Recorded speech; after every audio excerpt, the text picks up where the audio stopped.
সকল প্রশংসা মহান রব্বুল আলামিনের জন্য, যে মহান রব আমাদেরকে ভালোবেসে মহব্বত করে যাচাই করে বাছাই করে ছাঁটাই করে আল্লাহর ঘর মসজিদে এসে মাগরিবের সাথে জামাতের সাথে মাগরিবের নামাজ আদায়ের পরে দ্বীনি কথা কোরআন ও হাদিস থেকে আলোচনা শুনবার জন্য আল্লাহ তাআলা আমাদেরকে এখানে বসিয়েছেন। সেই রবের দরবারে সকলে শুকরিয়া আদায় করি, আলহামদুলিল্লাহ। শত করে দরুদ ও সালাম আখির জামানের পয়গম্বর দুজাহানের বাদশা শাফাআতের কান্ডারি জনাবি মুহাম্মদুর রাসূলুল্লাহ, সকলেই বলি সাল্লাল্লাহু আলাইহি ওয়াসাল্লাম। খুবই গুরুত্বপূর্ণ সময় আমাদের সামনে থেকে চলে যাচ্ছে। যত দিন যাচ্ছে তত দিন আমরা ছোট হয়ে যাচ্ছি নাকি বড় হয়ে যাচ্ছি? আমরা ছোট হয়ে যাচ্ছি। আমাদের সামনে থেকে 1 ঘন্টা চলে যাচ্ছে মানে আমি 1 ঘন্টা আগায় গিয়েছি এরকম? আমি 1 ঘন্টা পিছিয়ে গিয়েছি। এই 1 ঘন্টা যতটুকু কাজ করার দরকার ছিল অতটুকু কাজে আমি মনোনিবেশন করতে পারি নাই। যতটুকু দুনিয়ার জন্য মনোনিবেশন করেছি অতটুকু আখিরাতের জন্য আমি কি করতে পারি নাই? মনোনিবেশন করতে পারি নাই। তা আল্লাহ তাআলা দুনিয়াতে পাঠিয়েছেন, একটা উদ্দেশ্য আছে না আমাদেরকে? আমরা মালয়েশিয়াতে আসছি, একটা উদ্দেশ্য আছে না আমাদের? যে আমরা মালয়েশিয়াতে আসছি, ইনকাম করব, আমার ফ্যামিলিটা বাংলাদেশে থেকে ভালো থাকবে। আমাদের একটা উদ্দেশ্য আছে মালয়েশিয়া আসার। যদি মালয়েশিয়া আসার একটা উদ্দেশ্য থাকতে পারে, তাহলে যে আল্লাহ আমাকে আপনাকে সৃষ্টি করলেন সে আল্লাহ কি কোনো উদ্দেশ্য নাই? আল্লাহ তাআলা যখন ফেরেশতাদেরকে সাথে পরামর্শ করলেন, যখন কথা বললেন যে আমি দুনিয়াতে মানুষ সৃষ্টি করতে চাই, ওয়াইদ ক্বালা রাব্বুকা লিল মালাইকাতি ইন্নী জাইলুন ফিল আরদি খলিফা। আল্লাহ বলতেছেন, ফেরেশতাদের সাথে পরামর্শ করতেছেন যে আমি দুনিয়াতে খলিফা, আমার প্রতিনিধি পাঠাইতে চাই। ফেরেশতা বললেন, ক্বালা তাজআলু ফিহা মা ইফসিদু ফিহা ওয়া ইয়াফসিকুদ দিমা।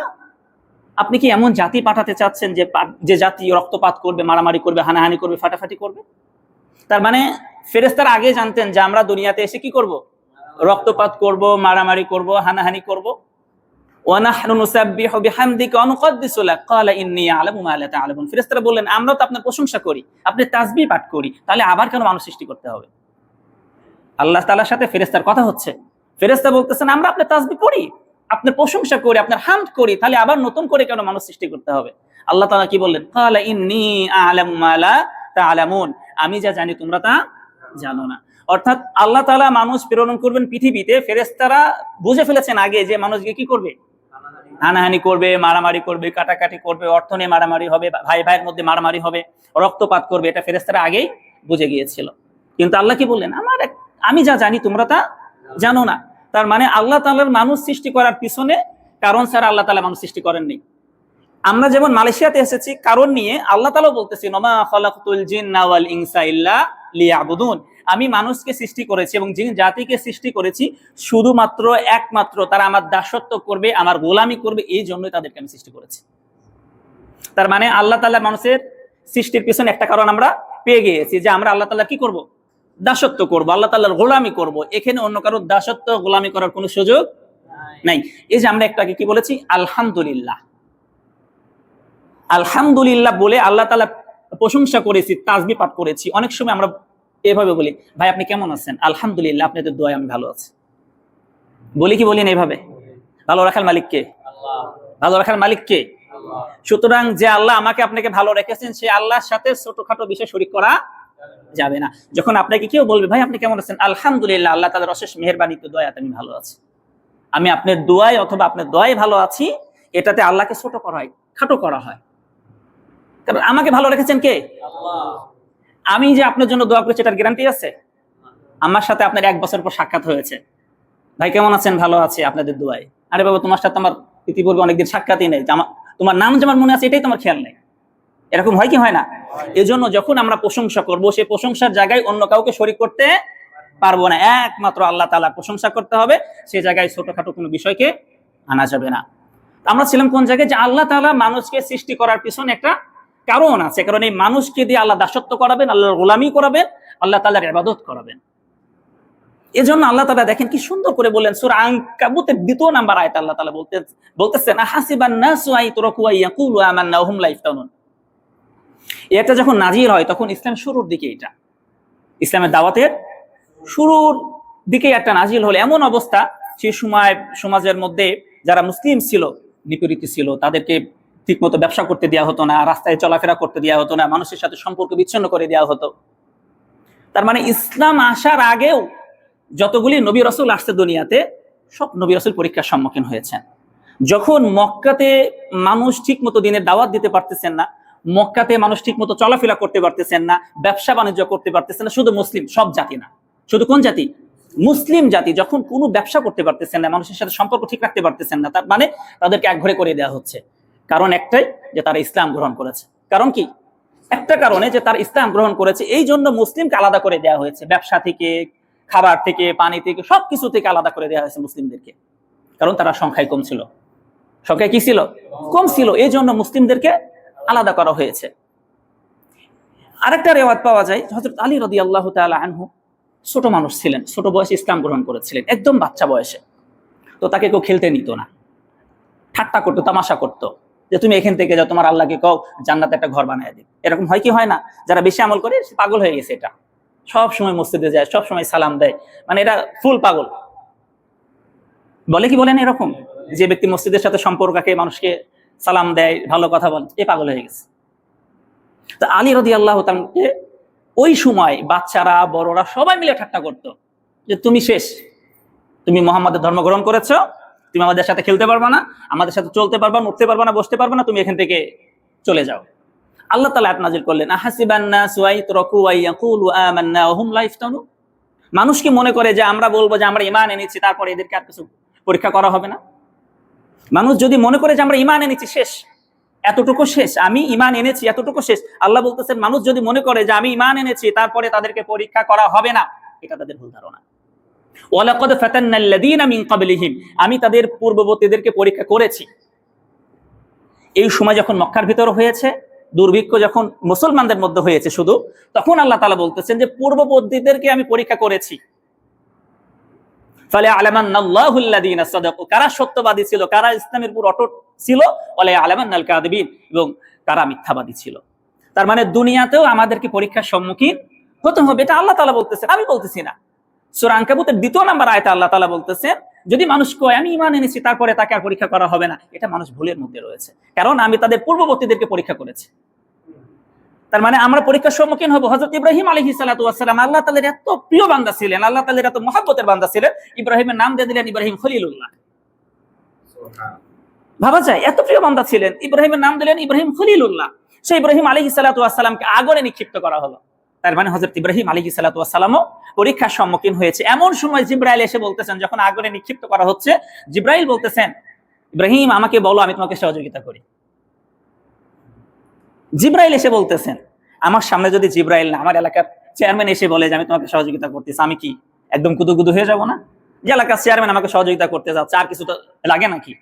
হযরত ইব্রাহিম আলাইহিস সালাতু ওয়াস সালামের ঈমান কি দেখেন, কি পরীক্ষা উত্তীর্ণতার অবস্থান। জিবরাইলকে বলতেছেন, জিবরাইল তুমি আমাকে কি সহযোগিতা করবা? যে আল্লাহর জন্য পরীক্ষার সম্মুখীন হয়েছে, সে আল্লাহকে দেখে না? যে আল্লাহর জন্য পরীক্ষার সম্মুখীন হয়েছে, সে আল্লাহকে দেখে না? আল্লাহ তাআলা জিবরাইলকে বললেন, কুল্লা ইয়া নারু কুনি বারদা ওয়া সালামুন আলা ইব্রাহিম। ইব্রাহিম আলাইহিস সালাতু ওয়াস সালামের জন্য আগুন তুমি এমন ঠান্ডা হও, না কষ্ট পায় না দুঃখ পায়, আরামদায়ক ঠান্ডা হয়ে যাওয়ার জন্য আল্লাহ তাআলা নির্দেশ করলেন আগুনকে। আর আমরা হলে কি করতাম? বিপদে পড়লেই আমরা মেম্বারের কাছে যাই, আমরা চেয়ারম্যানের কাছে যাই, এলাকার নেতার কাছে যাই, অথচ আমরা আল্লাহ তাআলার কাছে 2 রাকাত নামাজ পড়ে দোয়া করি না, আল্লাহ তাআলার সাহায্য প্রার্থনা করি না। হযরত ইব্রাহিম আলাইহিস সালাতু ওয়াস সালাম এমন সময় জিবরাইল সাহায্য করতে চাইলেন, তিনি বললেন, আমি যে আল্লাহর জন্য পরীক্ষার সম্মুখীন হয়েছি, যে আল্লাহ আমাকে পরীক্ষার সম্মুখীন করেছে, সে আল্লাহ কি দেখে না? তার মানে আমাদেরকে পরীক্ষার সম্মুখীন হতে হলে সর্বপ্রথম কার কাছে চাইতে হবে? ধৈর্য বীর্য কার কাছে চাইতে হবে? আমরা ইব্রাহিম আলাইহিস সালাতু ওয়াস সালাম থেকে শিখে নিলাম যে যখন আমি পরীক্ষার সম্মুখীন হব, সর্বপ্রথম আমি আল্লাহ তাআলার শরণাপন্ন হব, আল্লাহ তাআলার দরবারে আমি চাইবো, এরপরে আল্লাহ তাআলা আমাকে সহযোগিতার একটা মাধ্যম তৈরি করে দিবেন। তাহলে আমরা বুঝতে পারলাম যে আমরা ঈমান আনার পরে আমাদেরকে পরীক্ষার সম্মুখীন হতে হবে। কোনো সন্দেহ আছে? বাংলাদেশ কি পরীক্ষার সম্মুখীন হয়নি আলেমরা?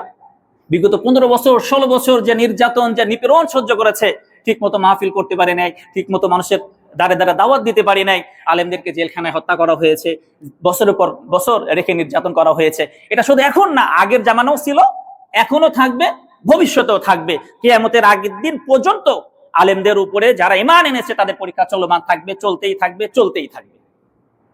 তাহলে আমি আপনি ঈমান আনার পরে যদি মনে করি যে না আমার পরীক্ষা হবে না, আমি 5 ওয়াক্ত নামাজ পড়বো, মসজিদে সিজদা দিব, 4টা দান করবো, সদকা করবো, শেষ, আমার কাজ শেষ, আর কোনো কাজ নাই। অথচ আল্লাহ তাআলা বলতেছেন, ইন্নী জাইলুম ফিল আরদি খলিফা, আমি পৃথিবীতে প্রতিনিধি পাঠাচ্ছি, মানুষ পাঠাচ্ছি, এই কথা আল্লাহ বলেন নাই। আল্লাহ কি বলেছেন?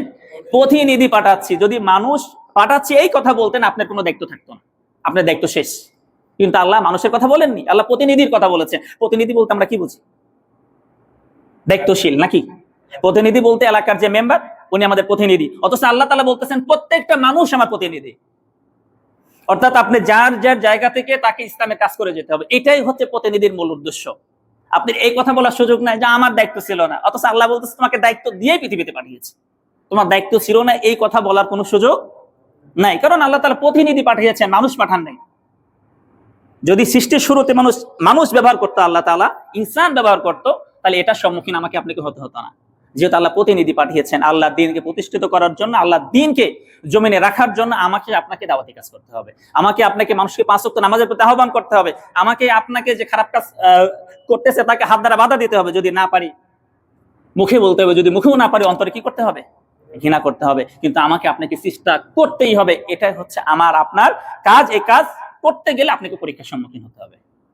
হযরত ইব্রাহিম আলাইহিস সালাতু ওয়াস সালাম যদি মনে করতেন যে না আমি আল্লাহর ইবাদত করব, মসজিদে যাব, নামাজ পড়ব, সিজদা দেব, দুনিয়ার সাথে আমার কোনো সম্পর্ক নাই, ইব্রাহিমের সাথে কোনো মারামারি লাগতো? ঝগড়া লাগতো? হযরত মুহাম্মদ সাল্লাল্লাহু আলাইহি ওয়াসাল্লাম যাকে আল্লাহ তাআলা শেষ নবী হিসেবে পাঠিয়েছেন, তিনি যদি মনে করতেন যে আল্লাহ তাআলা আমাকে কোরআন দিয়েছেন, ঘরে বসবো, নামাজ পড়বো, যাকাত ফিতরা দিব, আমার কাজ শেষ, কোনো মারামারি ছিল তার সাথে? তাকে মক্কা থেকে মদিনায় যাইতে হতো? তাকে মক্কা থেকে মদিনাও যাওয়া লাগতো না, কোনো মারামারি হতো না, হানাহানি হতো না, কিচ্ছু হতো না। আল্লাহর রাসূল ইচ্ছা করলেই সেই সময়কার প্রেসিডেন্ট হতে পারতেন বিনা ভোটে। তাদের অফার দেওয়া হয়েছিল, তুমি কি চাও, তোমাকে সব দিয়ে দেব, তুমি এই দিন হতে ফিরে যাও, এ দাওয়াত তুমি বন্ধ রাখো। তিনি বন্ধ রেখেছিলেন, কারণ তাকে তো পাঠানোই হয়েছে দিনকে সুপ্রতিষ্ঠিত করার জন্য, তাকে পাঠানোই হয়েছে জমিনে আল্লাহ দিন প্রতিষ্ঠিত করার জন্য, ন্যায় বিচার কায়েম করার জন্য। তার মানে বোঝা গেল যে আমরা প্রত্যেকে আল্লাহ তাআলার প্রতিনিধি, আমরা প্রত্যেকেই কি আল্লাহ তাআলার প্রতিনিধি। এই প্রতিনিধিত্ব করতে গেলে দুনিয়াতে আমাদেরকে পরীক্ষার সম্মুখীন হতে হবে। আল্লাহ তাআলা সূরা মুলকের মধ্যে বলতেছেন, আল্লাযী খালাকাল মাউত ওয়াল হায়াত লিয়াবলুয়াকুম আইয়ুকুম আহসানু আমালা। আমি তোমাদেরকে হায়াত এবং মাউত দিয়েছি, হায়াত এবং মাউত। এখন যে আমরা আছি, আমরা হায়াতে আছি, অর্থাৎ মাউতও আমাদের সামনে আসবে। আল্লাহ তাআলা বলতেছেন হায়াত এবং মাউতের মাঝখানে যে জায়গাটা আছে, অর্থাৎ আমার জন্ম থেকে শুরু করে আমার মৃত্যুর আগ পর্যন্ত যে জায়গাটা আছে, লিয়াবলুয়াকুম আইয়ুকুম আহসানু আমালা, আমি তোমাদেরকে পরীক্ষা করব কে উত্তম আমল করতে পারে। আল্লাহ এখানেও পরীক্ষার কথা বলতেছেন, সূরা আনকাবুতের ভিতরে পরীক্ষার কথা বললেন, সূরা মুলকের মধ্যে আবার আল্লাহ তাআলা কি বলতেছেন? আমি তোমাদেরকে পরীক্ষা করব তোমাদের হায়াত এবং মাউতের মাঝখানে যে সময়টা তোমরা পেয়েছো। তা আমরা যে হায়াতের মাউতের মাঝখানে যে সময়টা পাইলাম, সেই সময়টা কোন কাজে ব্যয় করলাম? আমি যদি শুধু নামাজ পড়ি, রোজা রাখি, হজ করি, আমার দায়িত্ব শেষ? দায়িত্ব কি শেষ হয়ে গেছে আমার? এটা তো ইসলামের মূল বিধান, ফরজ 5টা কাজ আপনাকে করতেই হবে যদি আপনি মুসলমান হন। তার পাশাপাশি যদি আপনি দ্বীনকে প্রতিষ্ঠিত করার জন্য আপনার সময় আপনি ব্যয় না করেন, আপনার ধন সম্পদ অর্থ যদি আপনি না ব্যয় করেন, আল্লাহ তাআলা বলতেছেন ইন্নাল্লাহা আশতারা মিনাল মুমিনিনা আনফুসাহুম ওয়া আমওয়ালাহুম বিআন্না লাহুমুল জান্নাহ, নিশ্চয় আমি আল্লাহ জান্নাত দিতে চাই তাদেরকে, তাদের কাছে জান্নাত বিক্রি করতে চাই তারা যারা তাদের জান মাল দ্বারা আল্লাহর রাস্তায় কি করবে? খরচ করবে, জিহাদ করবে। তার মানে আপনাকে জান্নাত পেতে হলে জান এবং মাল দ্বারা আল্লাহর রাস্তায় কি করতে হবে? আমি যদি আমার জান এবং মাল আল্লাহর রাস্তায় না ব্যয় করি, শুধু মাল ব্যয় করলাম, জান দিলাম না, হবে? আল্লাহ তাআলা বলতেছেন তাদেরকে আমি জান্নাত দেব যারা আমার রাস্তায় কি করতে চায়? জান এবং মাল দিতে চায়। তাহলে আমি জান্নাত পাইতে হলে শুধু সিজদা, শুধু রোজা, শুধু হজ এর মাধ্যমে জান্নাত পাওয়া যাবে না। জান্নাত পাইতে হলে আপনাকে আপনার ধন সম্পদ, আপনাকে যে সম্পদ আল্লাহ তাআলা দিয়েছেন, সেই সম্পদ আল্লাহর রাস্তায় ব্যয় করতে হবে। আল্লাহ তাআলা যে হায়াত, যে জীবনটা আপনাকে দিয়েছেন, সেই জীবনটাকে আপনাকে আল্লাহর রাস্তায় উৎসর্গ করতে হবে। এখন আমরা কোথায় উৎসর্গ করতেছি?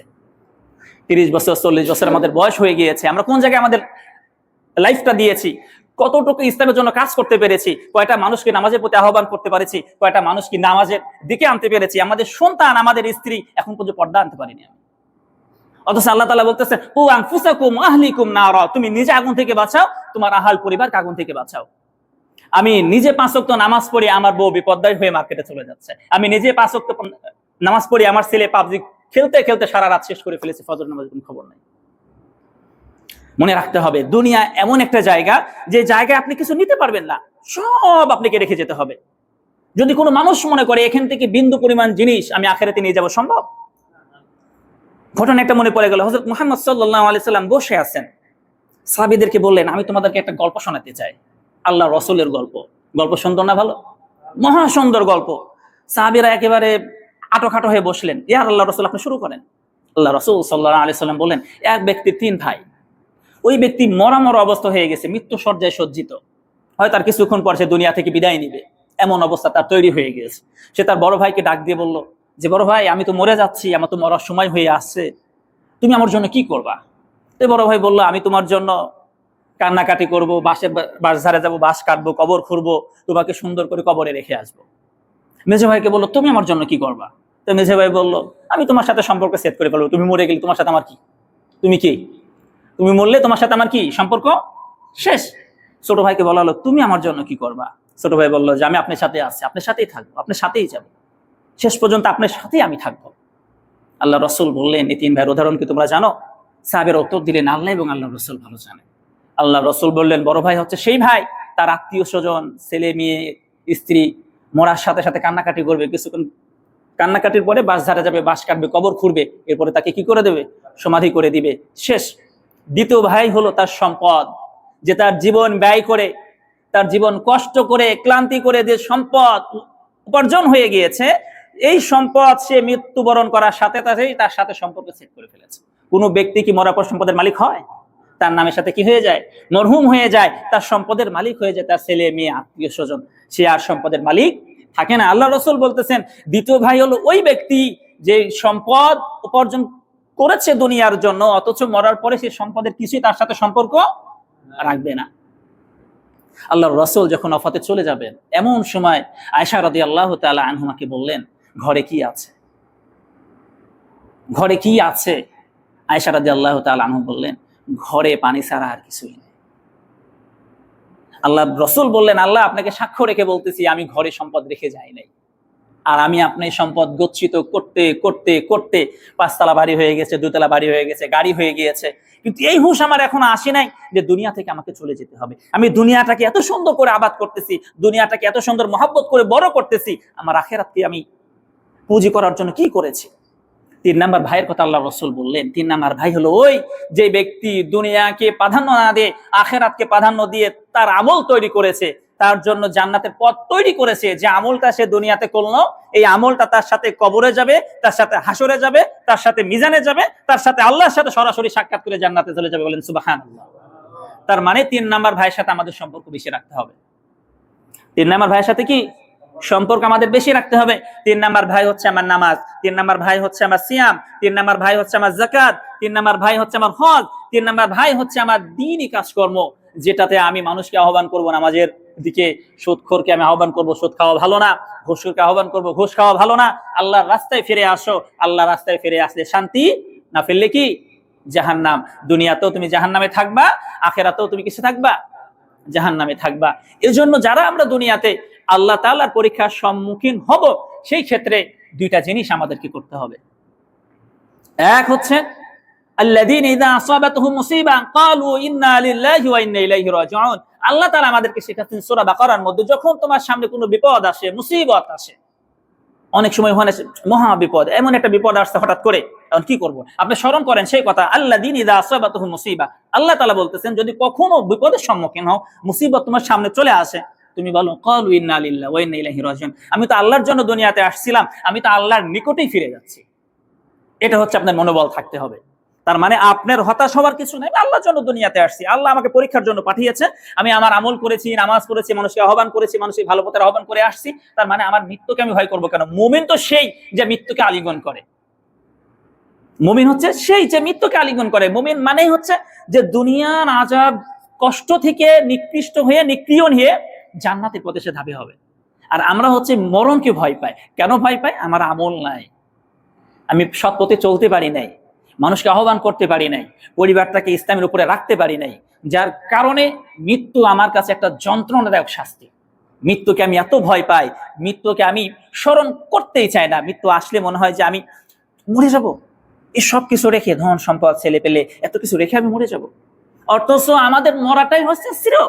মুমিনদের জন্য মরণটাই হচ্ছে সবথেকে সুসংবাদ, কারণ মরার পরেই সে জান্নাতের সুসংবাদ পেয়ে যায়। আল্লাহর রাসূলকে যখন আল্লাহ সান্ত্বনা দিচ্ছেন, ওয়ালাল আখিরাতু খায়রুল লাকা মিনাল উলা, সূরা দুহার মধ্যে আল্লাহ তাআলা বলতেছেন, ওয়ালাল আখিরাতু খায়রুল লাকা মিনাল উলা, নবী আপনার জন্য দুনিয়া থেকে আখিরাতের জীবন উত্তম। আল্লাহর রাসূলকে আল্লাহ সান্ত্বনা দিচ্ছেন। তাহলে দুনিয়ার যে জীবনটা আছে, এটা ক্ষণস্থায়ী। আমি যাই উপার্জন রাখবো, এটা আমাকে ছেড়ে চলে যেতে হবে। বাচ্চা হারুনের কথা শোনেন নাই আপনারা? বাগদাদের সব থেকে কুখ্যাত একজন প্রেসিডেন্ট ছিলেন বাচ্চা হারুন আর রশিদ। এত ধন সম্পদের মালিক ছিলেন। একজন পাগল তাকে ডাক দিয়ে বলতেছেন, হারুন হারুন হারুন, দাঁড়াও দাঁড়াও দাঁড়াও। হারুন দাঁড়িয়ে গেলেন। বলো, কি বলবা? হারুন, তুমি তো ব্যস্ত আছো দুনিয়া নিয়ে, দুনিয়াকে তুমি আবাদ করতেছো, অথচ তোমাকে এখানে ফিরে আসতে হবে, তুমি জানো না? কবরস্থানকে ইঙ্গিত করে বললেন, অথচ তোমাকে এখানে ফিরে আসতে হবে, তুমি কি জানো না? তুমি দুনিয়া নিয়ে ব্যস্ত হয়ে গিয়েছো, তুমি বাচ্চাগিরি নিয়ে ব্যস্ত হয়ে গিয়েছো, অথচ তোমার বাবা তোমার দাদা এখানে চলে এসেছে অলরেডি। তুমি দুনিয়া আবাদ করতেছো, আখেরাত আবাদ করতেছো না, তুমি তো পাগল। বাচ্চা হারুন বলে কি, আমি এই দেশের প্রেসিডেন্ট, এদেশের সরকার আমাকে পাগল বলে? তুমিই তো পাগল, তুমি তো উম্মাদ। তখন পাগল বলতেছেন, বাচ্চা হারুন, আমি পাগল না, পাগল হচ্ছেন আপনি। আপনি দুনিয়ার মোহে পড়ে গিয়েছেন, দুনিয়ার মহাব্বতে পড়ে গিয়েছেন, আপনি দুনিয়া আবাদ করতেছেন, অথচ এই সব ছেড়ে আপনাকে এখানে আসতে হবে। তখন বাচ্চা হারুনের জ্ঞান ফিরেছে, আসলেই তো সত্য কথা। আমি যে বাদশাহী করতেছি, আমার বাবা ছিল, দাদা ছিল, তারাও তো এখানে চলে আসছে, তার মানে আমাকেও এখানে চলে আসতে হবে, কোনো সন্দেহ নাই। বাচ্চা হারুন বললেন যে, পাগল, তুমি আমার কাছে কি চাও? বলো, আমার কাছে কি চাও? পাগল বললেন যে, আমি 3টা জিনিস তোমার কাছে চাই, যদি দিতে পারো। তা বাচ্চা হারুন বললে, বলো কি চাও, আমি দিব তোমাকে। তা পাগল বলল, আমার হায়াত বাড়িয়ে দাও, আমার বয়স বাড়াইয়া দাও। এটা কি সম্ভব? কোন মানুষের দ্বারা বয়স বাড়ানো সম্ভব? বাচ্চা হারুন বললেন, এটা আমার সামর্থ্যের ভিতরে নাই। দ্বিতীয়টা হচ্ছে, তুমি মালাকুল মউত আজরাইলকে আমার কাছে আসতে দিও না। বাচ্চা হারুন বলে, এটাও তো আমার সামর্থ্যের ভিতরে নাই। 3 নাম্বার হলো, কিয়ামতের ময়দানে তুমি জাহান্নামের আগুন থেকে মুক্তি দিয়ে আমাকে জান্নাত দিও। বাচ্চা হারুন বলেন, এটাও তো আমার সামর্থ্যের ভিতরে নাই। এবার পাগল বলতেছেন, যার কোনোটাই দেওয়ার সাহায্য নাই, সে তো আল্লাহর গোলাম, সে আমাকে কি দিবে? যে দিতে পারে তার কাছে আমি চাইবো, তুমি আমাকে কি খুশি করবা? বাচ্চা হারুনকে পাগল বলতেছে, তুমি আমাকে খুশি করবা কি দিয়ে? তোমাকে কাছে 3টা জিনিস চেয়েছি, মাত্র একটাও তুমি কি পারো নাই, দিতে পারো না। তার মানে তুমি হচ্ছে আল্লাহর গোলাম, যে আল্লাহ আমাকে সৃষ্টি করেছেন, সে আল্লাহর কাছে আমি চাইবো। আমরা যদি হইতাম, আমাকে 2টা বাড়ি দেন, 2টা গাড়ি দেন, বলতাম কি বলতাম না? বাদশা আমাকে বলতেছেন তুমি কি চাও, তার মানে আমার তো কিছু দরকার, এখন একটা গাড়ি দরকার, 2টা বাড়ি দরকার, কিছু সম্পদ দরকার, আমার ছেলে মেয়েকে ভালো রাখতে হবে। অথচ সেই পাগল বলতেছেন যে, তোমার কাছে আমি কি চাইবো, তুমি আমাকে কি খুশি করবা? তুমি তো আল্লাহর গোলাম। আমি চাইবো সেই আল্লাহর কাছে, যে আল্লাহ আমাকে তোমাকে সৃষ্টি করেছেন, যে আল্লাহ আমাকে তোমাকে দিতে পারেন। তার মানে বোঝা গেল, যতই আমি ধন সম্পদ করি, যতই আমি অর্থ করি, এই ধন সম্পদ ফেলে রেখে আমাকে চলে যেতে হবে। তবে হ্যাঁ, এই ধন সম্পদের পরীক্ষা আমার আপনার সম্মুখে আসে কি আসে না? আল্লাহ তাআলা বলতেছেন, ওয়ানফিকু মিম্মা রাযাকনাকুম মিন ক্বাবলি আন ইয়াতিয়া আহাদাকুমুল মাউত ফায়াকুলা রাব্বি লাউলা আখারতানি ইলা আজালিন করিব ফাআসাদদাকা ওয়া আকুম মিনাস সালিহিন। সূরা মুনাফিকুনের মধ্যে আল্লাহ তাআলা বলতেছেন, তোমাদেরকে যে রিজিক দিয়েছি, যে সম্পদ দিয়েছি, ওয়ানফিকু মিম্মা রাযাকনাকুম মিন ক্বাবলি আন ইয়াতিয়া আহাদাকুমুল মাউত, মৃত্যু আসার আগে আল্লাহর রাস্তায় ব্যয় করো। আল্লাহ আমাকে আপনাকে উপদেশ দিচ্ছেন, সবক শোনাচ্ছেন, যে তোমাদেরকে যে ধন সম্পদ দিয়েছি, মৃত্যু আসার আগেই আল্লাহর রাস্তায় কি করো, ব্যয় করো। এটা আমার আপনার জন্য পরীক্ষা। পকেটে টাকা আছে, ভিক্ষুক চাচ্ছে, আমি দিতে চাচ্ছি, মাফ করেন। বলি কি বলি না? বাড়ির পাশে একজন অনাহারে আছেন, দেখেও আমি না দেখার ভান করতেছি, দেখো আমি কি করতেছি, না দেখার ভান করতেছি, যে না কি দেখবো। এইভাবে আল্লাহ তাআলা আবার বলতেছেন,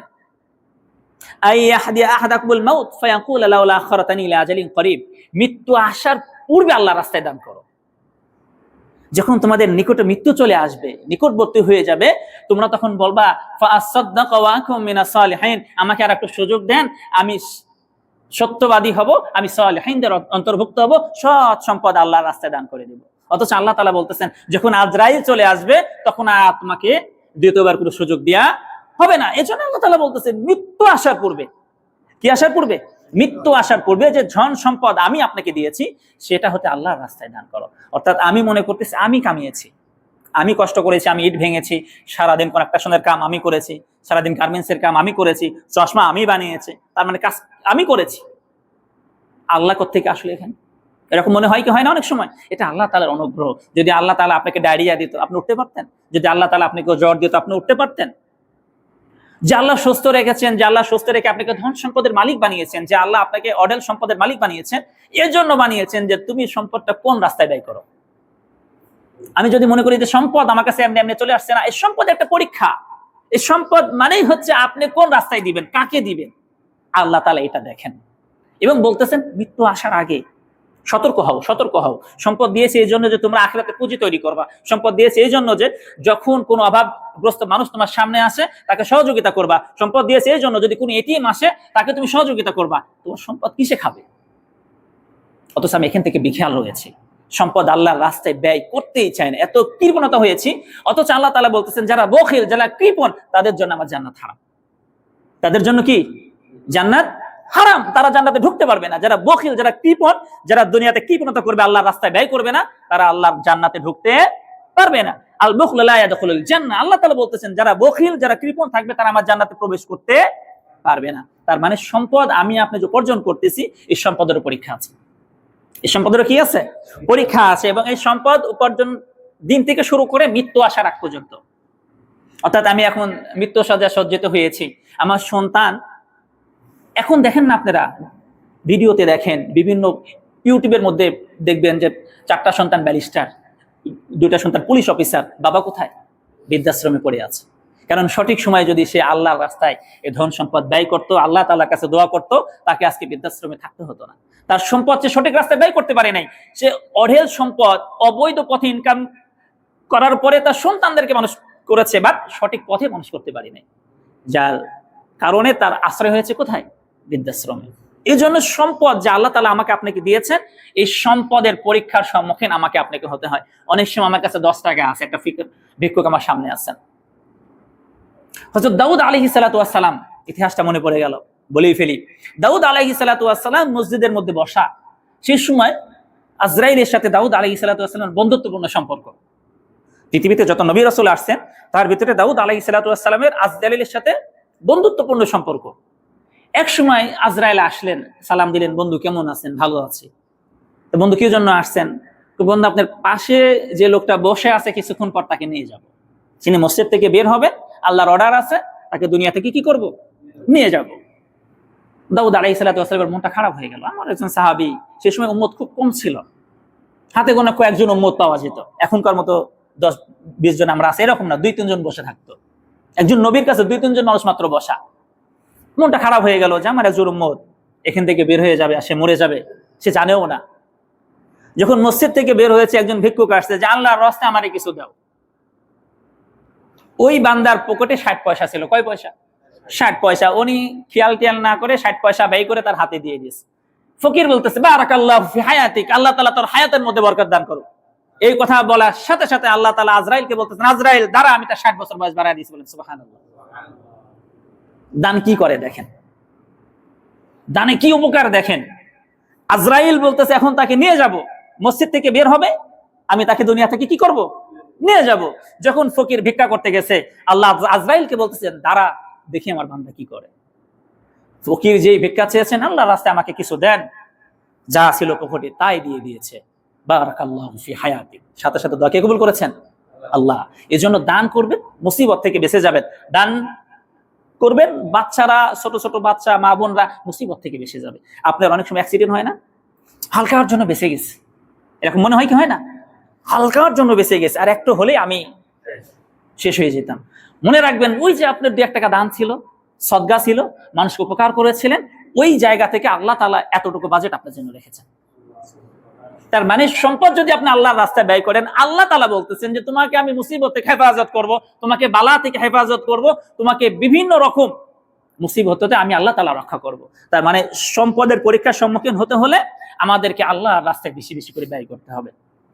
অন্তত টার্গেট রাখতে হবে, আমি মাসে 2000 রিঙ্গিত ইনকাম করি, আমাকে 100 রিঙ্গিত আল্লাহর রাস্তায় ব্যয় করতেই হবে। এটা হচ্ছে আমার আখিরাতের পুঁজি, এটা আমার আখিরাতের পুঁজি। আমি 2000 রিঙ্গিত ইনকাম করি, 100 টাকা তো খুব একটা বেশি না। 100 রিঙ্গিত, 2000 রিঙ্গিতের মধ্যে 100 রিঙ্গিত কি খুব বেশি হয়ে গেল? এটা আমার আখিরাতের পুঁজি, এটা আমার আখিরাতের জন্য নির্ধারিত থাকবে।